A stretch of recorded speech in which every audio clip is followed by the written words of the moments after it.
عمرك شفت كشري عامل نفسه برنس كده؟ طب شفت كشري يشدك من اول نظرة؟ كشري متناسق كأنه لوحة فنية، حاجة كده حكاية. ركز معايا اقولك الطريقة بكل سهولة، بس اوعى تنسى تعمل اللايك والشير. يلا بينا.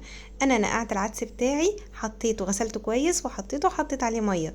جبت البصل بتاعي، قطعت كل بصله بالنص، وبعدين اقطع النص بالطول كده واقطعها شرايح. جبت كوبايه من الدقيق، عليها معلقه من النشا، قلبت الدقيق والنشا دول معاهم شويه ملح، وحطيت فيهم البصل عشان اطلع البصل بتاعي مقرمش وحلو.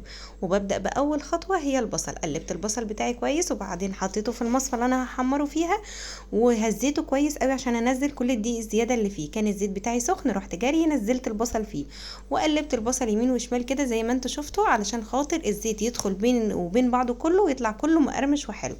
وطبعا ما تنسيش ان انت كل شويه تقلبيه علشان كله ياخد نفس اللون. لما اخد اللون الذهبي القمر ده معايا، بدات ان انا اشيله. ولما اشيله خليه في المصفى زي ما هو، او لو هتطلعيه بالكبشه حطيه في مصفى. نفس الزيت بقى اللي انا حمرت فيه البصل هعمل فيه كل حاجه. اخدت شويه من الزيت ده وحمرت فيه الشعريه بتاعتي لحد لما بقت ذهبي. نزلت عليها بالرز. انا كنت ناقعه الرز بقاله نص ساعه. لو مش ناقعه الرز هتزودي الميه شويه. انا طبعا حطيت ميه قليله عشان انا ناقعه الرز. وحطيت الملح بتاعي وقلبت بقى الرز، وهسيبه يستوي عادي زيه زي اي رز. وهغطي عليه، ولما هيغلي بقى هديله النار. ادي الرز بتاعي كده انا قلبته عشان الملح يبقى فيه كله كويس. لما شرب الميه بتاعته هديت بقى وسبته يستوي. جيت بقى جبت شوية توم حلوين كده، قيمة راس توم، وبدأت ان انا افرمه بالشكل اللي انت شايفاه ده. ممكن تضربيه في الكبة مفيش اي مشكلة. انا بدأت اهرسه بالهراسة كده.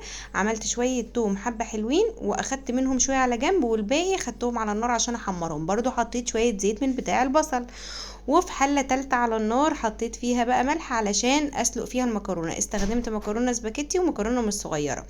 والثوم بتاعي بيتحمر على عين، والمكرونه بتاعتي بتتسلق على عين، وفي عين تالتة كمان مولعه عليها علشان اسلق فيها العدس. حطيت في الميه الملح، وحطيت نطره صغيره من ملح الليمون علشان العدس ما يسودش معايا، واخلي الحله متوربه كده زي ما انت شايفه عشان العدس ما يفرش. الثوم بتاعي لما اتحمر كويس وبقى لونه ذهبي، اخدت منه شويه حطيتهم على كوبايه من الخل عشان ده اللي هعمل بيه الدقه. وبقيت الثوم حطيت عليه معلقه من الكزبره، وقلبتهم كويس، ونزلت عليهم بعصير الطماطم بتاعي عشان دي هتبقى الصلصه بتاعتي. يبقى انا كده عين عليها الرز، عين عليها المكرونه، عين عليها الصلصه، عين عليها العدس. وفي الوقت ده كده انا رحت بقى عشان اعمل الدقه بتاعتي. خدت شويه التوم اللي انا كنت شايلاهم على جنب، حطيتهم على التوم المتحمر والخل، وحطيت عليهم كمون وكزبره، وكمان حطيت عليهم ملح، وضربتهم بالهاند بلندر. تقدري تضربيهم في الخلاط او في الكبه ولا هيجروا اي حاجه، هيبقى معاكي بالشكل اللي انت شايفاه. وادي كده الدقه جاهزه خلاص. العدس بتاعي ما خدش وقت عشان انا كنت نقعاه، اخد يا دوبك على النار حوالي 5 دقايق.